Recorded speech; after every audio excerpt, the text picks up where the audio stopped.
and I'm going to be introducing the next speaker. This guy's a pretty good friend of mine. He has a background, quite a background for here at DEF CON. He's spoken at a number, the last 5 or 6, the last 8 DEF CONs.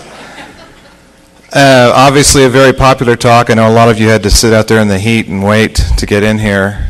And he usually has some fairly interesting things to say. I think that even though in a lot of cases, a lot of us that get up on stage say a lot of the same things year after year, I think this year is probably going to be a little more, it's going to be a little bit more important to actually listen to what's being said. This is a somewhat of an interesting / scary time in our world, the underground world. And so a lot of what Richard has to say is very, very important and should be taken to heart.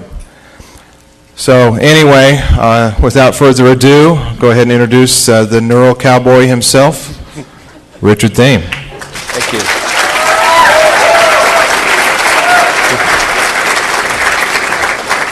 Thank you, Nomad. It's always, it is the 8th year at DEF CON, and you do have to ask yourself how much of that is necessary. Do you really have something new to say? And each year, the last couple of years, certainly, I've debated whether it was sane or sensible to speak again here. This is my home, my psychic home. It has been since I first came here. I've talked about that some before. That it's a space in which I feel most at home because we usually do not have to explain any of our presuppositions to each other. It's the only conference or con that I go to where I know that for sure, and where the trusted friends I've made here over the years are people who have stayed by me and continue to assist me in helping to frame reality in a complex and difficult time. The world is changing radically, and I thought to myself, well, even if it's only one more time, what is it if you died tomorrow? You know, we silverbacks think that way. What is it if you died tomorrow that you would not want to have left unsaid? Is there anything that, if you could speak truly and clearly to the people you have come to love and value and respect as colleagues and comrades, that you do not want to leave unsaid? So that's what I'm going to try to say in this talk. I'm going to begin at the end. The end is what I called totally arbitrarily third-generation hackers. The article that's in the program was written at the request of Jeff and Ping, and I decided that would be the framework in which I spoke. And the third-generation hacker, as we will discuss as we proceed, is a hacker who has evolved out of the first-generation hackers to see clearly what is happening in the world around and understands the dangers that are true and real, and understands that hacking has been raised to a new level because of the presuppositions of the subculture and the hacker ethos are going to mean anything. They're going to mean that we have to learn how to strategize together, how to organize together, as well as in solo and small bands, in order to secure the truths and the kind of modus operandi in the world that we value. That happens to dovetail, too, with a time that is scary, as Nomad said. It's scary because things that we thought would never be taken from us, like habeas corpus, are being taken from us. I grew up with the Bill of Rights as a guarantee, and it's not anymore. So the thing you cannot underscore the most is this is a genuinely different time in America than there has ever been before. I remember picketing HUAC when I was a kid in Chicago, walking around the building and being told that my picture was being taken by the FBI, which probably conditioned me for this life. That was in the 1950s. HUAC, you may not know, piece of history, House Un-American Activities Committee, came into being primarily to investigate, i.e. slander, peoples whose politics were suspect. The kinds of things that HUAC did in the McCarthyist era were targeted most distinctly at particular industries. People in Hollywood, people in unions were targeted. But today the target is anyone who is perceived to be left of center, and compared to the past, the left of center means anyone who is a moderate Republican all the way to a communist. Because the right has so shifted the center that what used to be defined as the center is now defined as the left, and what used to be so far out on the right is now the modus operandi of the government in a technocratic and matrix-like world. So, things are happening that intimidate us. Telephone conversation can become the cause of an investigation. Yesterday, I came across the internet. Some of you may have seen this. It was a fellow who is the head of society or an association concerned with nuclear contamination proliferation. And he was being interviewed by a reporter. And on the telephone responded to the reporter's questions, finished the interview, and then went to the airport, where the police were waiting for him. And they had his boarding pass, and they took him to a room for interrogation, because he had been overheard speaking in a public place about nuclear contamination and nuclear destruction. The interrogation itself was serious and harassing and intimidating. And he told him the story. He had been talking to the reporter and gave him the reporter's name and number. The reporter spoke with the police and assured him he was okay and it was a legitimate situation, but they nevertheless did put his name, which if it had been one of the many names, I mean, I'm always tossed when I go through security. It may just be an accident, as they tell me, but it happens every single time. They put his name through the database to see if he was on any terrorist watch list anywhere in the world. When they found he wasn't, they escorted him to the gate and waited there to be sure he boarded the plane. As if, he added as a footnote, I was going to run out the back door of the airport and disappear somewhere or hide. I think most of you have read this one that was in the Atlanta newspaper. The FBI may be watching, about a fellow who made the mistake of reading an editorial in a coffee shop, so that when he arrived at the bookstore where he worked, the FBI did come to interrogate and investigate him because he had been heard espousing positions that may have been characterized as seditious. Now, the fact itself of an interrogation by the FBI or by the police is intimidating and harassing, and it can have quite an impact. About a year and a half ago, I was scheduled to keynote an InfraGard conference for the states of Minnesota, Illinois, and Wisconsin. It had been set up by someone in InfraGard connected with the FBI months earlier. But late one night, about a week before the event, I received an email, and it said, on the advice of the FBI office in the city of Milwaukee, we are disinviting you to speak at our conference. If you have any questions, call the FBI during business hours. All right. Since it was late at night, it wasn't business hours. At least I didn't answer the phone, but he did return the call the next morning. He said, I understand you have a problem with our withdrawal of an invitation. I said, I'd like to know the cause. He said, the cause is we are not going to sponsor someone who openly advocates criminal activity, criminal intrusion, and black hat hacking to keynote one of our conferences. I said, the evidence for this accusation is what? He said, threefold. You have been overheard at 2600 club meetings making statements to that effect. We have emails that you have sent to the 2600 list making statements to that effect. And last but certainly not least, we have a picture of you having lunch at the Pink Taco with the 2600 Club from Milwaukee. All right. So, to the third case, I could plead guilty. I had lunch with the guys and the gals, and they did say, would you like to get out of the picture so you won't be associated with us? Kind of like my family does. But I said, for better cause. But I didn't, and the picture was on the website, hardly hidden. To the other two accusations, I could say, by design and for this reason, I have never attended 2600 in Milwaukee, nor posted to the list, although I'm on it and receive email from it. I was asked, your name is Richard Thieme, is it not? It is, I said. And your hacker handle is our time, is it not? It is not, I said. Are you not Zam, our time? I said, no. Zam is 27. He lives in Madison, Wisconsin. And if you'd like to have lunch with him, I will be glad to introduce you. Oh, shit, said the FBI agent. Now, to his credit, he immediately said, with a pathological urgency which surprised me, I've got to fix this, I've got to fix this, I've got to fix this, I've got to fix this. And he did. Fixing it took the form of writing again to all the people who now it had seared into their cognitive structures an FBI memo saying we must not allow Richard Thieme to speak at this conference because he advocates criminal intrusion. All the leading IT people in associations, governments, and business organizations in my home state. So the second withdrawal of the first email was overlaid, as you know, on top of the deep imprint of the first one. And the reason he had inferred that our time was a hacker handle of our theme is because our time and our theme were similar. That was the depth and extent of the investigation. It was all open and above board. If he'd only listened to the talks I do at DEF CON, which are on my website, he would have had grounds for making the same statements. But he hadn't. Truly. But he did not. But he did not. He went entirely on a total misconstruction. Well, he did fix it. I did speak. They said, you hit a home run. And thank you for not rubbing anybody's noses in our mistake, which would have embarrassed us.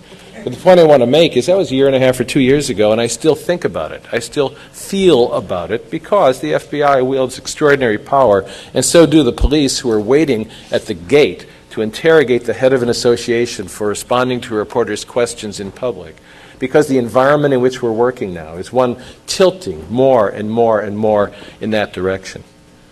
And therefore, the only people, as I understand it, who have the freedom still to pursue the truth without an agenda is what I think of as the hacking community. Because in this community, we share information for no other purpose than to build the picture, to know. And when someone like Stephen Northcutt at SANS tells me what we're trying to do now with our SANS workshops is replicate the information sharing apparatus and speed and stealth of the online hacker community so that people who are doing security can share information just as quickly. But the problem with that approach is that all of those people work in cultures that filter and inhibit and constrain their behaviors and don't allow them to do the things that we do in our best moments when we are hacking and sharing information about it, which is to simply pursue the truth in a shared open community and get it to one another as quickly as possible for each other's use. So the question that confronts us in the environment of which I just spoke, which is now increasingly pervasive in this country and in the world, is how do we use that community of shared information, speedy and stealthy, in order to advocate participation in a bigger picture intention and point of view to do something more than just share the information for our own individual and mutual benefit. In other words, how do you get your hands on a culture that is morphing and transforming even as we try to get a hold of it? I think the reason The Matrix had such an impact on a generation is because it described clearly for third-generation hackers the world in which they know that they live, nested levels of reality, simulation upon simulation, in which even as you apprehend what you think is the basic data structure that points toward the systemic truth, it morphs in your hands and turns into something else. That is the conflict which confronts you. And so where hackers have to work, you know that any organization, any culture has like 4 kinds of rules. One is known and written. When you join an organization, they give you the bylaws and all the rules that are written. Those are known and written, and everybody knows them. Then there's about 90% of those written rules that nobody knows, and they're in a file cabinet or online somewhere on an off-site storage device. Those are unknown and written. So there are rules that are known and written, 10%, known and or written and unknown, which everybody looked at and filed away without even noticing what they were. And then there's the critical quadrant, which are known and unwritten. How a culture is governed, how it really regulates itself, are the norms and rules which determine how it is going to behave. And these are the things you had better learn quickly when you join an organization because, as Margaret Mead said, when you go into a new culture, it takes her, she said, a whole year to learn again as an anthropologist what she learns in the first week. You have a narrow window of opportunity to observe a culture before it co-opts you. This is relevant because, as free as we believe we are, whenever we participate in a cultural structure or organization, it begins to change us. As a consultant, I know when I go into a company, I like to think I'm a cucumber jumping into the brine, and I'm going to cucumber the brine. But a week or two later, I always get pickled. In other words, you cannot resist the collusion that is invited from us as we participate in the rewards and structures, the unspoken ways of affirming or disaffirming our behavior that begins to take us over quietly over time. A great example of how that works is newspapers. Michael Prenny, the radical journalist, said that there are 4 stages in the socialization of any journalist. The first, like a hacker. I think of a good journalist as a Jedi journalist, a real hacker, who runs out, sees an extraordinary story, runs back, tells the editor about it, and the editor says, I'm sorry, we don't do that kind of story here. So the next time he goes out, he sees the story, and he's excited, but he doesn't run back because he knows they don't do that kind of story there. The third time he goes out and he sees the story, but he's not really excited.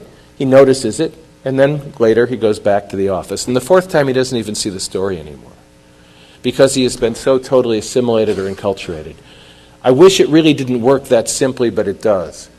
A friend who works on a major metropolitan daily called the other day totally distressed during the Iraq War, the second Iraq War, about what was being done at the newspaper.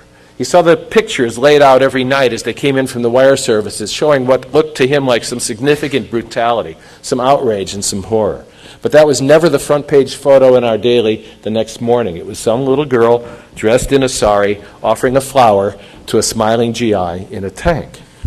So he made the obvious statement to his colleague at a coffee break. He said, "You know, we don't do news here anymore, we do propaganda."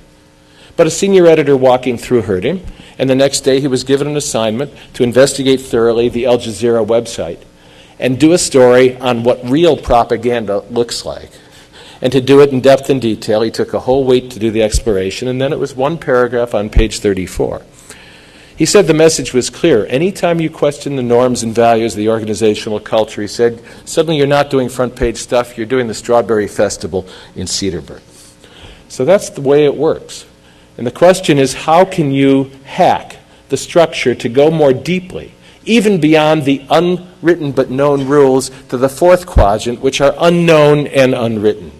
Because the unconscious rules that govern the behavior of the society around you, which are so deep and penetrating that you don't even see them, are the ones it is now our challenge to hack.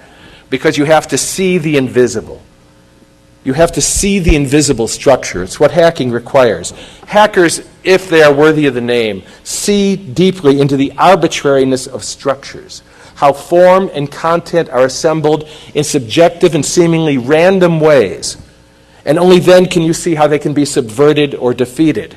You must know the deep presuppositions and assumptions that a subculture is making about itself in order to manipulate those assumptions and use them. You must be able to see the content of the lies which surround you as the tissue of fictional truth, the consensus agreement by which the people in our society are coming to live. This requires the essence of hacking. Chris Weissopel, who is now a respected member of At Stake and no longer Weld at the Loft, said that he learned how to think logically about invisible things that you can only think about in your mind in an abstract way, which is how he learned how to hack a system. His background was software engineering, and therefore he learned like an architect to see more deeply into the nested levels of the structure, because that's the only way you could see how a logical machine can work, and therefore how it can break. You have to take the machine and its operating levels apart, one by one by one. In other words, you have to hack the system in order to see the big picture. Peter Neumann said the same thing. If you don't know who Peter Neumann is, go to his website, a genius, if ever there was one. He runs the risks list now, but he also was instrumental in doing Multics and other far-seeing anticipatory projects.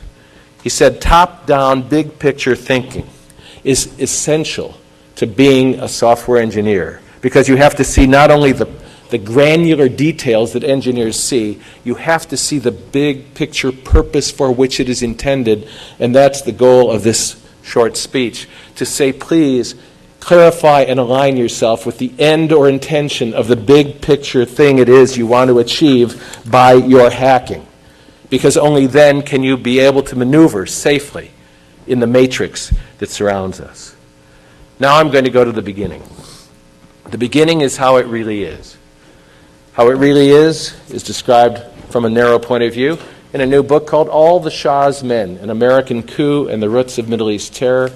And it describes on how on 1953, at our instigation, a revolt was fomented that was labeled and described as a popular revolt against a freely elected government in Iran that was calling for the return of the Shah of Iran, who was then installed as one of the most oppressive and torturous regimes in an area of the world where there had long been such a history of such regimes.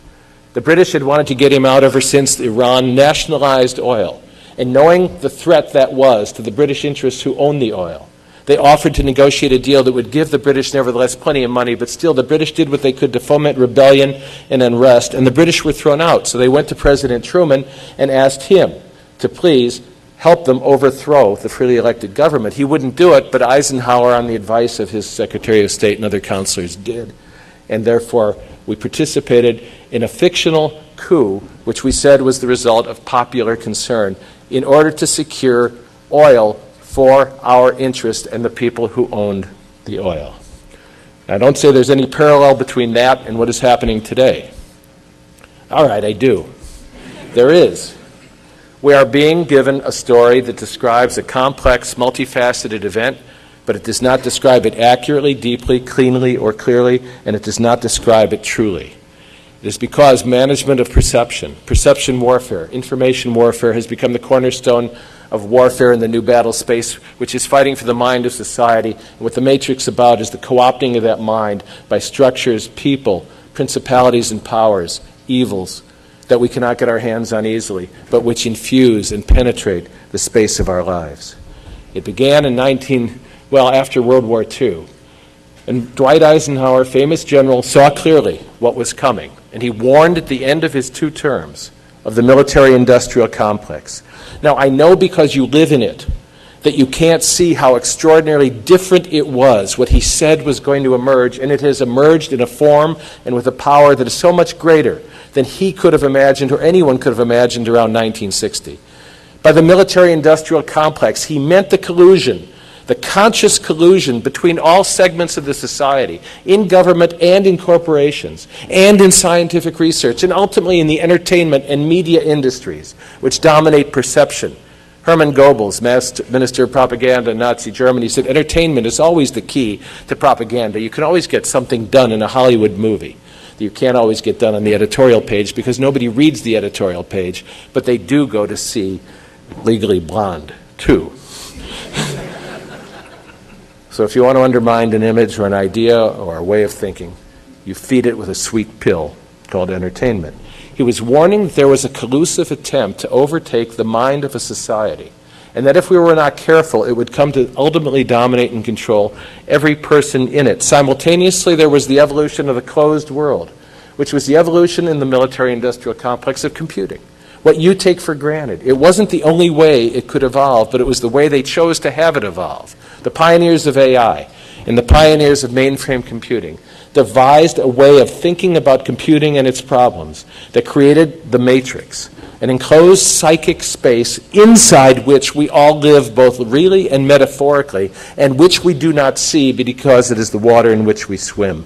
The dovetailing of those 2 things, the evolution of a seamless collusion in society between convergent self-interest on the part of the powers that be and the manufacture of an enclosed fictional space which people would believe are real, was what hackers began to explore. Hackers who had the name of hackers, the DEF CON 1, 2, 3, 4 hackers, who had been given through hobbyist apertures, through Apples and Sinclairs and all the rest of them, a way to begin to hack into the space that I just want to be real clear had already been created as a completely surrounding matrix or environment in which they lived and moved and had their being. Personal computing and then network computing was merely a subset of what had already been devised and constructed. And therefore what we thought we were exploring with such gusto as a new frontier, EFF, all this wonderful mythology of the brave new world we were creating had already been created for us. We, all unknowing, thinking we were co-creating and discovering what already existed. Now, we did hack into a new way of seeing it. And then the second generation hackers inherited that new way of seeing it. So when I began to speak at cons 3, 4, 5, 6 years later, I noticed a generational shift, which was that people took for granted the existence of the matrix and that distributed networked world. It was no longer co-created like the DEF CON 1 hackers had co-created something in which they participated as it was being built. It just existed. And a symptom of that reality, for example, years ago I remember a focus group at Harvard, and they were talking about where do you go for want ads, and it was a young, I guess freshmen at Harvard were saying where they went to find jobs, buy stuff, and when they got to newspapers as one choice, they all looked at each other. Because no one in the focus group had ever thought of going to a newspaper to see a want ad. All right? For the old graybacks who were conducting the focus group, that was an epiphany, a moment of deep insight, because they had never gone anywhere but newspapers. That shows how pervasive it had become to simply live in and believe and accept the networked online world and its matrix of images as if they were real. The thing I want to really emphasize is that it did not used to be like this. There used to be a different kind of life in America. I'm not saying it was better or worse, but it certainly was different. And the CNN wars are a good example of it. Here's a quote from the authors of the Military Technical Revolution, who call on U.S. military forces a number of years ago to be ready to fight a CNN war. U.S. forces must be capable, they said, of responding to media demands for instantaneous information and of using the rapid transmission of data to its advantage. This magnifies the importance of tending to images. Tending to images means using the images in a war against those who are using the images on the other side. So as soon as Al Jazeera uplifts or uplinks an image it wants to use in the battle space, we have to combat it with images on our own part. You know how Somalia was won. That was one of the best examples of CNN war, when two Rangers were dragged through the streets of Mogadishu behind a Jeep, and Clinton immediately announced that we were going to withdraw from Somalia, and what it showed is that the image was the weapon. In fact, the videotape was the weapon on which the image was captured, and people realized that you didn't need to use bullets if you could manipulate, leverage, and manage the mind of society with a 10-second clip. Hacking requires that you go to the source of those images. Find out what's real. Find out what's true. And we've got to find a way collectively to announce or articulate or clarify what's true. Let me give you a danger. Well, that's good timing. Because here's the danger. Communicators are perceived as credible, it says in the CNN war document. If they seem safe, I seem safe. If they seem qualified, I seem reasonably qualified, that is, trained, experienced, and informed. And if they are dynamic, bold, active, and energetic. 2 hours reading.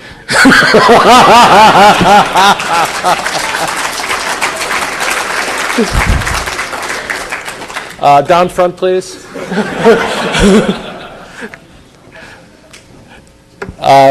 The point is, after 8 years of speaking at DEF CON, I have self-consciously, not just here, but in my life for the last 10 years, created a persona from scratch, using the online world and speaking and writing to recreate a person who had been thought to be a teacher of literature and a writer in his 20s and an Episcopal priest in his 30s and 40s. I mean, think about it. I had to radically reconstruct the perception of myself, and I did it in a self-conscious way so that I would have credibility in the world in which I wanted to live and work. It's the challenge that anybody has in a world of fluid and modular identities. How to take the root cause of your identity, get root on it, and then build back up a systemic approach to interacting in a modular fashion with others so that they accept the presentation you are putting out there as real. I was talking to someone about social engineering, Fred Cohn. He said the social engineers I worry about are not guys like Kevin Mitnick, who wrote a pretty nifty book on social engineering. It's also a document on how to do it, so I'd read it if you haven't yet. He said the ones I worry about are people like priests. At that point, you just wait quietly until they move on. But the fact is that as a priest for 16 years, I learned clearly how to build a belief system into a community and then how to reinforce those beliefs in order to enhance the bonds in the community and its belief in me as a credible leader in it. But this is the rub, and I want you to keep this in mind as you be careful in the years ahead. I always did it out of my own self-interest. In other words, as committed as I was to the deeper truths of the values in that community, I also wanted the cash flow to increase because it was the only way I was going to get my kids to college, and therefore we needed more money moving through that wonderful sacred space. And the only way to do that was to enhance the value people thought it had so that they would put money into it, from which I would then, like the casinos, skimming a little off the top, be able to draw a bigger and bigger salary. That's just what's so. We used to say in the religious world that we always came to do good and sometimes we did well. You know, it's just the way it is. In other words, I'm finally going to be able to write a book as fiction in which I can tell the truth about what I know, about how it works in the management and manipulation of images and symbols in a religious construction of reality. Because no one is free of self-interest and collusion and the desire to leverage those symbols in their own behalf if you're human, because you're co-opted by the culture, as I said. In other words, don't take my word for anything. The fact that I know how to present this data in a way that may sometimes sound compelling does not mean that I have a clue. Now, the older I get, what becomes more and more clear is that anyone who thinks they have a clue does not. And anyone who has a clue does not believe that they have a clue. It's just the way the universe is built. So do not believe anything I am saying unless you test it for yourself, unless you go deeply into it for yourself, unless you hack it for yourself and test the hypothesis I'm putting out there to see if it makes sense. Because the world is full of fictional interpretations. My friend, my colleague Gary Webb, was absolutely whacked when he did his expose of the Contras and CIA and cocaine money. He was whacked not because he didn't do his groundwork. He did a 3-day series for the San Jose Mercury News. He put on his website all of the interviews he made for that case so people could listen to the words of the people he interviewed in their own voices. Because he said to me, I know what's going to happen, I know what they do, I know what they're going to do. There was silence for 3 or 4 days, and then broadsides from the Washington Post and the New York Times start coming at him. Heavy artillery attacking him, not for what he said, but for what he did not say. Changing the terms of the conversation so that he could be claimed to have said that the CIA intentionally introduced, through Freeway Ricky Ross in L.A. Watts, crack cocaine into the ghettos of America to undermine and destroy the black middle class. Never said it, very clearly never said it. Said that the CIA was ferrying money, cocaine, and arms back and forth between the Contras and this country. That's all he said. The case was made. He was fired. He was actually transferred 150 miles away to a cow pasture where he reported on cow pies day after day until he said he was so depressed he had to quit. Now, the point is that the CIA did subsequently acknowledge that, of course, those initial claims were true. But by then it didn't matter. His career had been destroyed. Assassination may be the ultimate form of censorship, but you don't need to do it in a matrix world. All you need to do is undermine the credibility, ridicule the person. Or as a friend at Black Hat said to me just 2 days ago when we were discussing perception warfare. Perception warfare is a term that emerged in 1995 for the first time, not information warfare. Perception warfare is the targeting of an individual or a small group or a community in order to construct for them a view of reality which is not true, but on which they will then subsequently act. Counterterrorism doctrine says that one of the things you do is degrade the capacity of the network to function, so you find the best players in it. Think of hacking. Think of hacking. You find the best players in it and you either accelerate their importance or degrade their importance. You degrade it so they are no longer trusted by spreading rumors or by innuendo or by savaging their reputations in the terms in which their own communities will believe. Or you exaggerate their importance way beyond any possibility so too much attention is paid to them so that you can pay attention to the nodes in the network that you really want to work with. Now, this is a fellow who's working with information warfare currently. So he wasn't speaking hypothetically. He wasn't speaking theoretically. He was speaking the simple truth of his daily job. And therefore, you have to find out what's so, and who can be trusted, and what network can be built, and how you can live and work within it. Altering the context or the culture in which you work and live is the key to the kingdom. The big picture is just another way to say you have to see the system at all points of the fractal so you can see the points of entry into it and leverage those points of entry on your behalf. And this may mean using new skills, new parts of your brain. Engineers can tend to be granular, can't they? I remember being asked to speak about UFO phenomena to the Astronomical Society of Chicago. And I asked who was in the audience so I'd have a clue how far out you could go. And they said, oh, well, these are all, Motorola and so on. I said, oh, so they're educated people. And the voice came back, well, yeah, but they're engineers. Now, you know what he meant. He meant that they had been educated in a particular way, to think in a particular way, which can tend to be granular. And yet Peter Neumann was talking about one of his mentors, Ted Glazer, who was blind.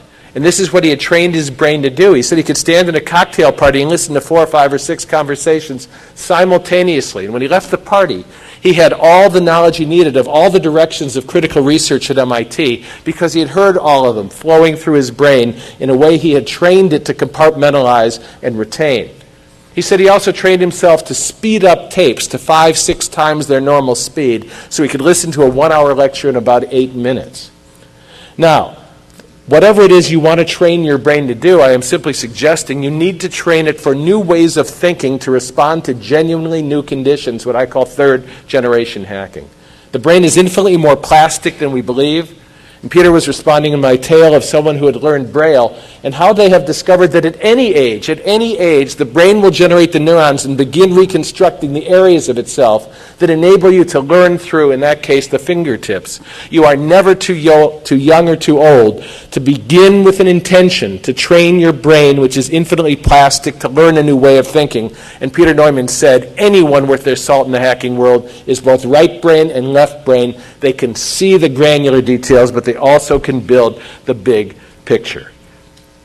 So, I mean by third-generation hackers, those who have grown up in the world I've been describing and are not surprised by anything I am saying. They understand that simulation and dissimulation is just how it is and how it works. They know that management of perception is just what we do. They know that perception warfare is just another name for trying to social engineer someone and then sandbag them or move them in a particular direction. It's not cryptography.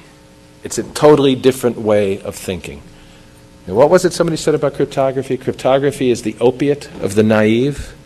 Right? Wasn't that sentence came across an email?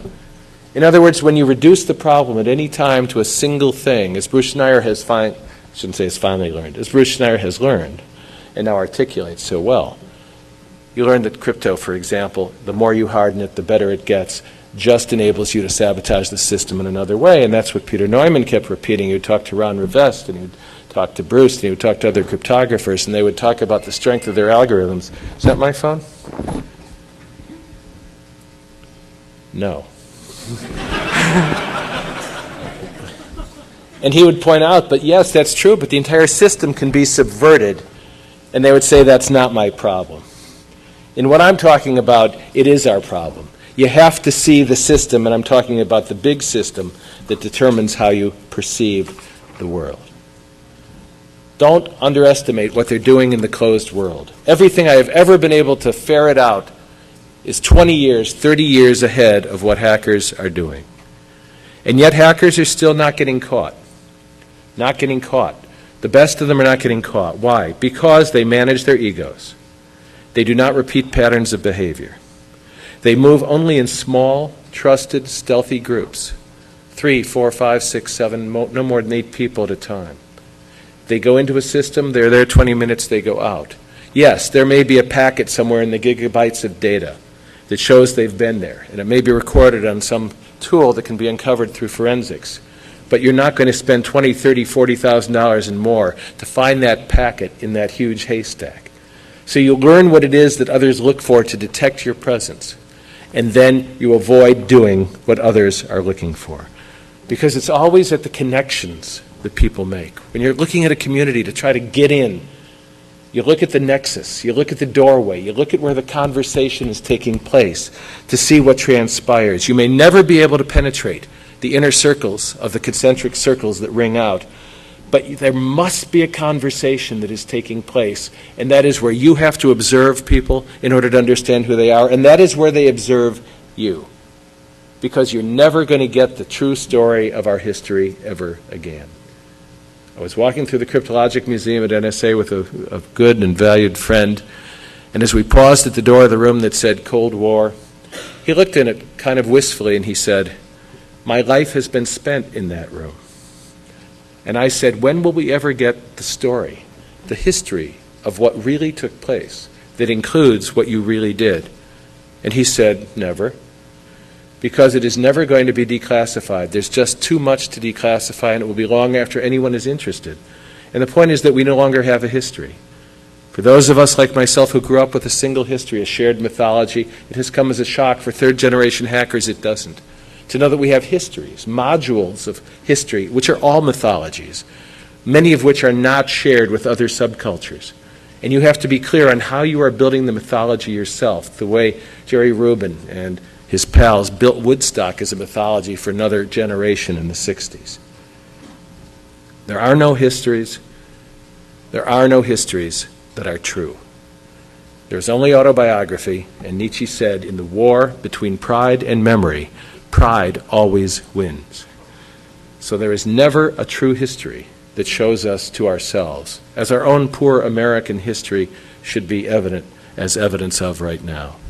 Inside our history, we believe we are special and different and cannot grasp easily why it is that the things that we do elsewhere, like the 1953 revolution that we fomented and then disguised against the to bring back the Shah of Iran, why this leaves lasting, deep hatred and pain in the lives of other people. We're so at odds with the way nation states really work because we do believe we are special and different. And all I'm saying is the lack of alignment between what we claim as our values and what in fact we do that gets feedback loops that say something else to us is extreme. You can't change the nation in which you live, but you can change the small group, which as a hacker is part of your self-identity, your self-generated persona, as I described myself, recreating myself. You can choose with whom you will bond and how you will move speedily and stealthily in small trusted groups in order to try to get as big a picture as you can cobble together. Because that is really the end of hacking, isn't it?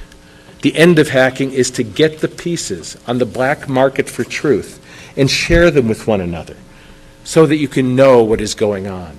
What is going on is so often hiding in plain sight. Gary Webb wrote it. He was destroyed for writing it. He wrote a book called Dark Alliance. An article in Esquire testified to the truth of what he said, but he still is not a journalist again. And then when I read in Dorothy Denning's book, I don't remember the name of it, on information war and computer security, and I came across a story that accepted Gary Webb as a poser and a conspiracy theorist of the first rank, and it accepted it at first value. And I called Dorothy and said, so how much do you really know about Gary Webb? And she said, who? And we both looked it up in the index, and there was no mention. And then we found the page to which he had referred, on which he had referred to him, and she didn't really remember who he was or how she said it. And you can get a sense of a methodology. She's a brilliant woman who does great work, right? But there's a methodology of collecting stories at top level and not hacking down to the bottom level to find out what that was really about. She just simply didn't know because she hadn't done the drilling down to the granular level to find out what the CIA story and the Contra story and the crack cocaine story really was all about. Another friend inside one of the agencies called the other day. He said, I'm really concerned that some things are being overlooked. I said, like what? Well, he likes to talk about all sorts of things, and I never know what to take as truth and how much he's just playing with me. Last time I quoted him verbatim in a column, I was used by Joel Garreau in the Washington Post as an example. Joel called up and said, I'm writing a story on thinking out of the box, and I want to use you as an example. Puff, puff, puff, puff, puff. Don't ever listen to anybody in the media, including myself, ever.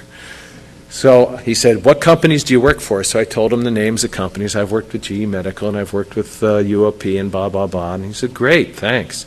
And then I saw the article online, and it was about how far can people who work with credible companies go in their nonsense before people will start to totally disbelieve anything they say. Right? So, yeah, it's not fair, right? Well, it's not fair. And the article was about one of my sources telling me what he thought was likely and possible, which Joel had turned into what Thieme said was definite. And when I pointed out the discrepancy, he said, well, if it's not clear to me, it's not clear to anybody. And that was the end of the matter. So it was my problem.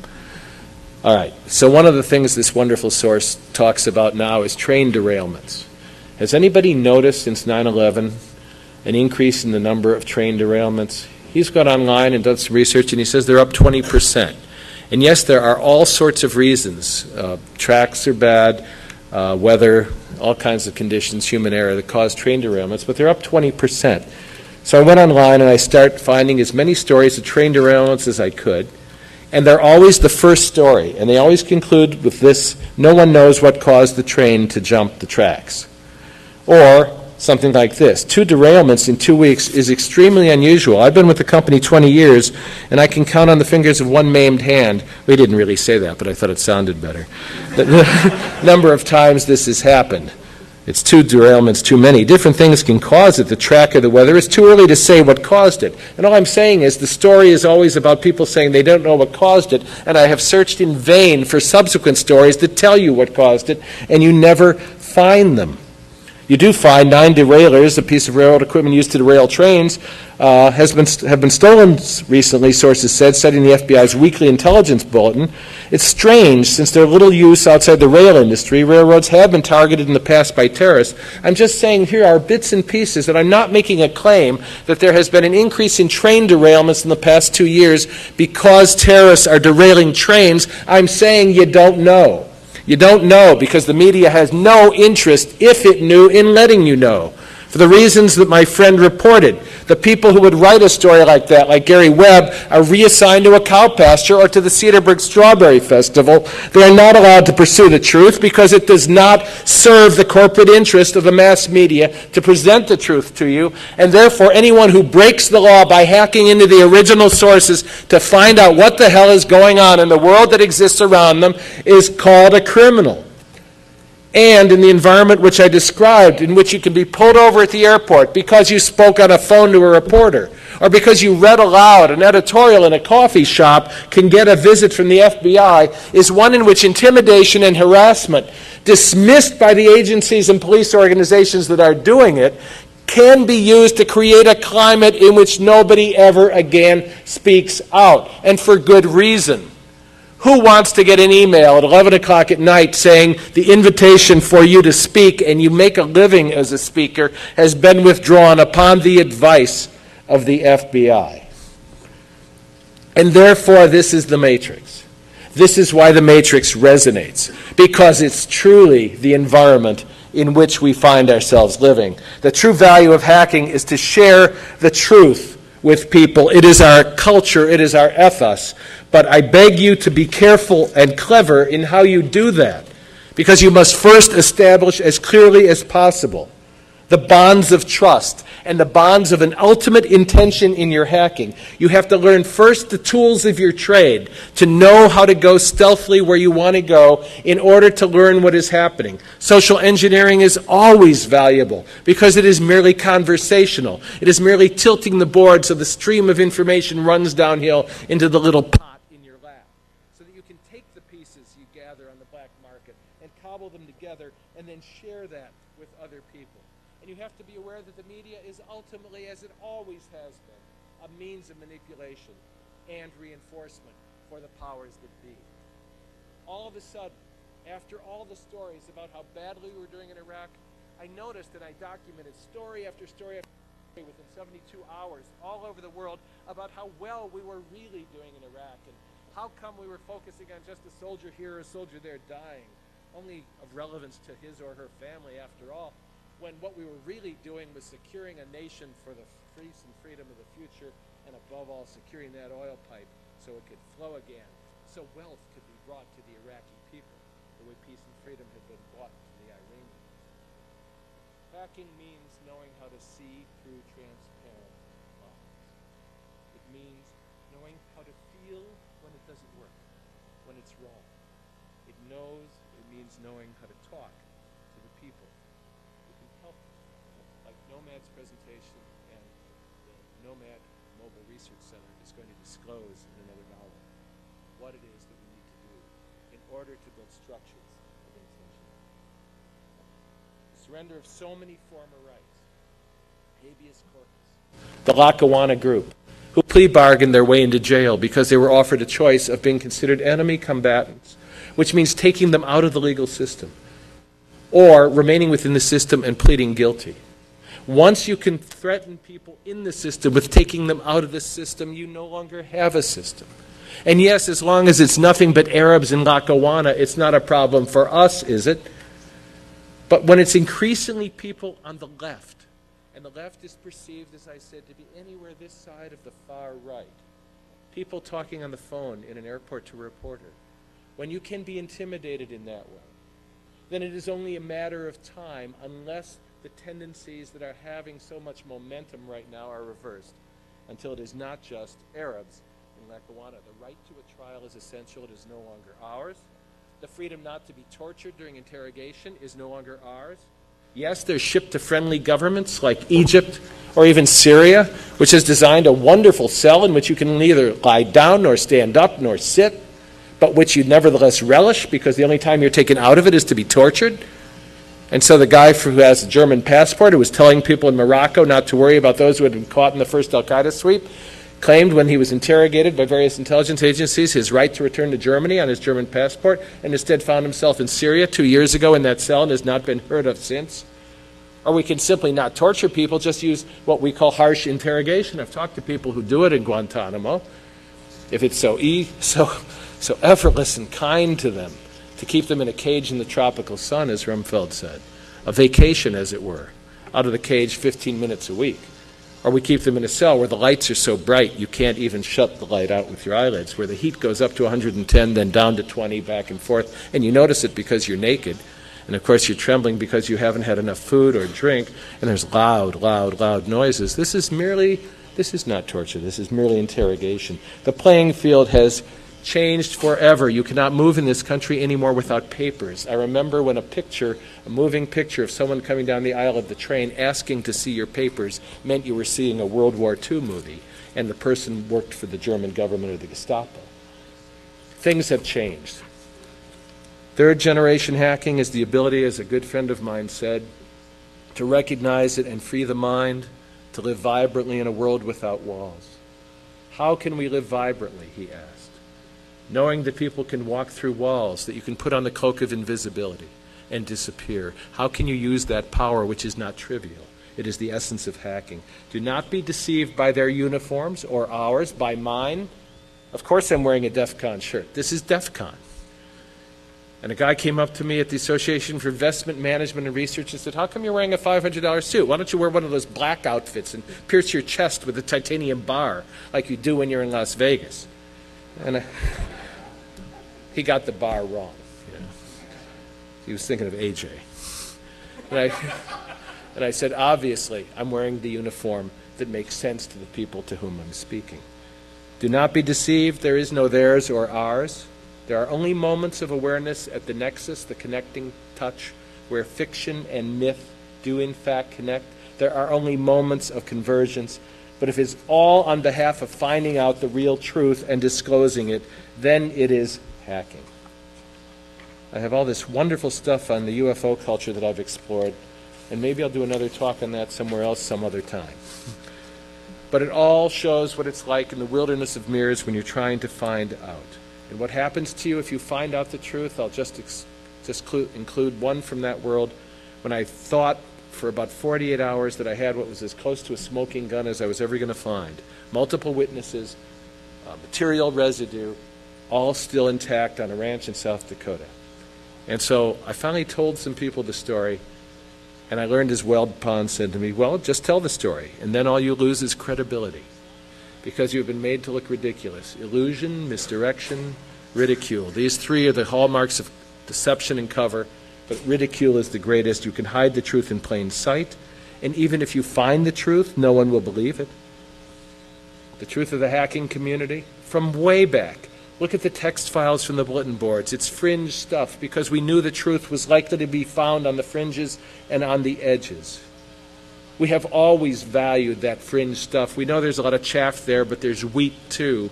And the purpose of this community is to share the information we genuinely find on behalf of moving speedily and stealthily in organized ways to achieve the values in which we deeply believe. For the first time in history that I know of, the values of the hacking ethos and the values we used to call American have converged completely. And therefore it is not seditious, it is not rebellious, and it is not terroristic to want to know the truth so the truth can illuminate the topography of the landscape in which we live. So people who are bound to the matrix and will cling to it ferociously rather than be freed can make choices they would rather not make because they would prefer to stay within the safety of their comfortable little world. That's not what hacking is about. It's being uncomfortable and leaving that world. But trust the people with you. Trust them when they are worthy of trust. And remember that Lyndon Johnson said, trust is when you have them by the balls. Lyndon Johnson knew. Trust, but verify, as our president once said. A president who said he could not understand how anybody could be president if they had not first been an actor. Right? True story, and the truth of it is revealed every time we have a press conference wherever they are. with our current president. So, know that in the discovery of the truths that you seek, you will be transformed. There will be moments of apprehension that feel like free fall, a zone of annihilation in which everything you thought was true is called into question and disappears in front of you. Know that you will have to reach out in the darkness in that free fall, and there will not be a hand to take. Know that that is the risk and that is the exhilaration that is required of us if we're going to be true to any of the things in which we so deeply believe. But be true to the ethos. The hacker ethos is the essence of this quest, if ever it was. Stay tight with each other. Get the feedback that will give you the knowledge you need to stay steady and remain accountable to each other on behalf of the bigger picture. Okay, the man has come up and said it's Q&A time. So I'll pause there and invite you to ask any questions that you would like.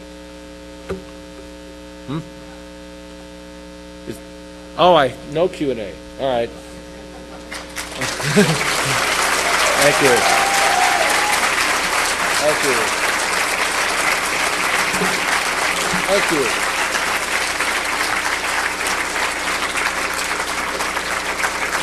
Thank you. Thank you. As usual, I'll throw business cards down. They have my email and my website. Anybody ever wants to connect with me about any issue or request help or be of value in any way, take a card. That's what I'm here for. That's what I'm there for. Don't hesitate to be in touch. Anyone could see the road that they walk on.